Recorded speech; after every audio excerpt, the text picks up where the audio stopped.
এই মুহূর্তে দর্শক বন্ধুগণ, বাংলার পর ত্রিপুরার দিকে আমরা একটু নজর দিতে, প্রবল ব্যস্ততা, প্রচণ্ড গরম, এই যে একটা আবহাওয়া চেঞ্জ হচ্ছে ত্রিপুরাতে, আগামী বিধানসভা ভোট কিন্তু এই নিয়ে কিন্তু একটা জটিলতা বাঁধতে চাইছে, তাই না?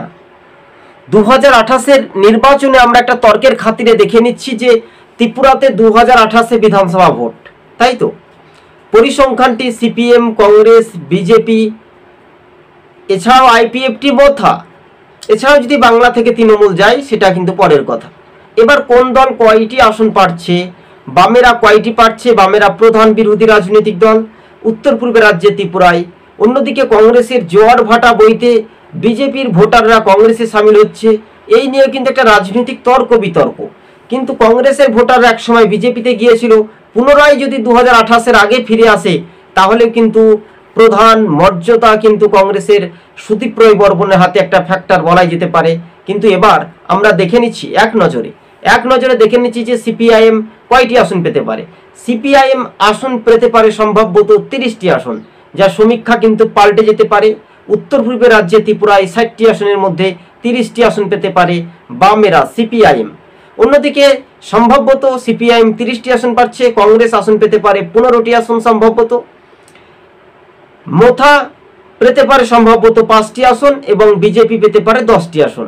কিন্তু পরিসংখ্যানটি এটা একটা ইতিহাস রেকর্ড মার্জিন বলছে ত্রিপুরার মানুষ যদি আদতে ভোট দিতে পারে দর্শক বন্ধুগণ, কিন্তু রাজ্য রাজনীতির যে সমীকরণ সেটাই নিয়ে একটা দ্রুত গতিবেগে এগিয়ে যাওয়ার যে একটা বার্তা বা ইঙ্গিত সেটাই কিন্তু মিলে যাচ্ছে দর্শক বন্ধুগণ, তাই না?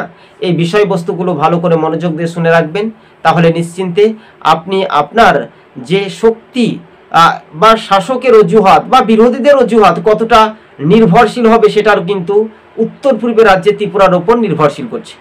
পাহাড় যার ক্ষমতা তার, ভালো করে মনোযোগ দিয়ে শুনে রাখবেন। বামেরা 30টি আসন কোন কোন আসন থেকে পেতে পারে সেটা আমি আপনাদের সঙ্গে পরবর্তী ভিডিওতে আলোচনা করব খুবই সংক্ষেপে। পাহাড়ে 20টি আসন এবং সমতলে 40টি আসন।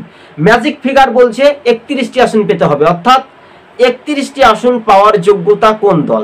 তবে সিপিআইএম পেতে পারে। বিজেপির ভোটটার সরাসরি বিজেপির ভোটটা কংগ্রেসের দিকে ফিরে এলে সিপিআইএম ত্রিপুরাতে ক্ষমতায় আসতে পারে বলে এমনটাই জল্পনা তুঙ্গে, তাই তো? ভালো করে মনোযোগ দিয়ে শুনে রাখবেন। আমরা খুবই সংক্ষেপে বলার চেষ্টা করছি। 30টি আসন পেতে পারে সম্ভবত সিপিআইএম, 15টি আসন পেতে পারে কংগ্রেস সম্ভবত, এবং বিজেপি পেতে পারে 10টি আসন সম্ভবত, এবং মোথা বা আইপিএফটি মিলেমিশে তারা পেতে পারে 5টি আসন সম্ভবত। কিন্তু এটাই ছিল আজকের জনমত সমীক্ষা উত্তর পূর্বের রাজ্যে ত্রিপুরায়।